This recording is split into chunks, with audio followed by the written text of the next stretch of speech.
Hi Bangalore Shops, thank you for picking Airgun for this year's festival 2021. Why did you think of this film? Okay, so in May of last year, which is 2020, I mean we are all aware of it, the entire world went into a spin basically. Like it was almost like it was time to it was time to get off the planet. There's an old song like that. But what generally happened is that there was this obviously COVID-19 hit, and it was a pandemic all over the world.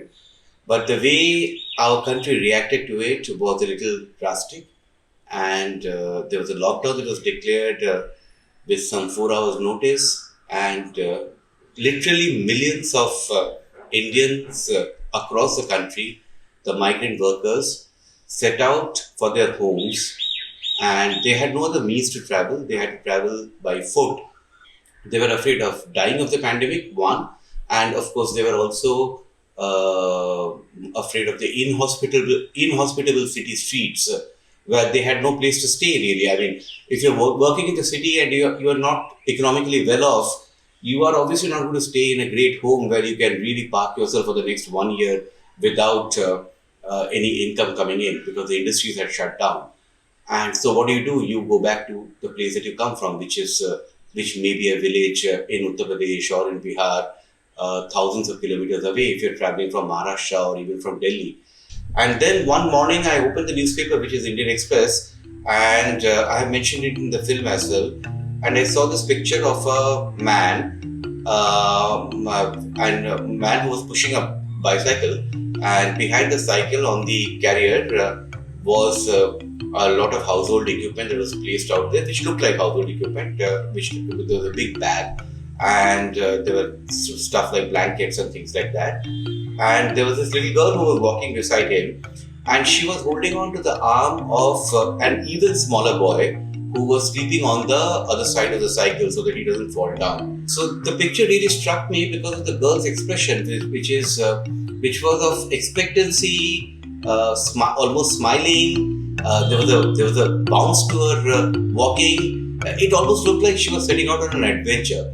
And I wonder if she had actually been told that this is going to be one hell of an adventure, which will mean that you'll have to walk across the country, 2,000 kilometers across the country in the May heat of Indian summer, and that's the adventure of your life. You will live or you will die. That was the fun of it. So it just sends goosebumps even now, and it was the most poignant image I have seen of the many hundreds of images that Indian media came out with around that time. Would you like to tell us a little bit about the kind of challenges you faced in making a film of this kind at a time when crews would be difficult to get and the city was shut down? I mean, there was a genuine fear, even while shooting, there was a genuine fear of contracting the disease. So we had to be careful. But like on a shooting floor, like you really can't follow guidelines to that extent, but we tried our best. The cameraman is this very old friend who I've been working with since 2002. The two main actors are people who I've been working with since the 1990s. The music composer is somebody I've been working with since the early 2001, 2002. The art director is somebody I've been working with for the last more than 10 years. So all of these people kind of got motivated by the idea of making something for what's happening in the country today. And we are media people. We are not very politically conscious, and it takes a lot to actually make media people do political commentaries. And I guess this movie is an example that decent people do get affected by what's happening around them. So the real challenges were to work with non-actors in a lockdown situation. Quietly reach the studio, make sure you don't make too much fuss. Hanging around the studio, you can't have light men, light boys drag up their equipment too loudly. Everything had to be quiet, leave the studio one at a time. You don't want to attract too much attention. More importantly, you don't want to collect a crowd anywhere. It was shot in 12 hours then? It was shot in less than 12 hours, yeah. We started rolling it around 10 in the morning and we finished it around 8 in the evening. Now see, it's not because they were forced to do it only. It was also because they wanted to do it that they went back to the towns and the villages. It wasn't that they were only victims in this entire story.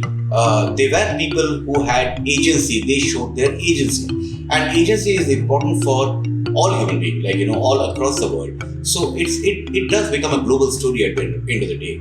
The film has actually done very well in many parts of the world. It has won the Best Indie Film Award in Chile. It has been a finalist in Prague. It has won in Singapore. Now, what would a jury in Prague connect with an Indian story? But it's this global connect that they found in the film. I won't say hate. Hate is a very strong word, but I definitely do not like that word USP, because the USP is one of the most limiting lingo that the advertising industry has found out about how to limit creativity. This was an event of monumental significance to our country, and I just hope the film is going to remain alive somewhere or the other. I plan to, once it does the festival circuit, I plan to release it on YouTube, or I plan to put it in, find a platform for it, so that the film is alive somewhere and people get to see it, because what we saw, we must not forget. Thank you very much, Abhijit, for sharing these thoughts about the film. Please make many more films and make sure that a lot of people in this country get to see this amazing film about the pandemic.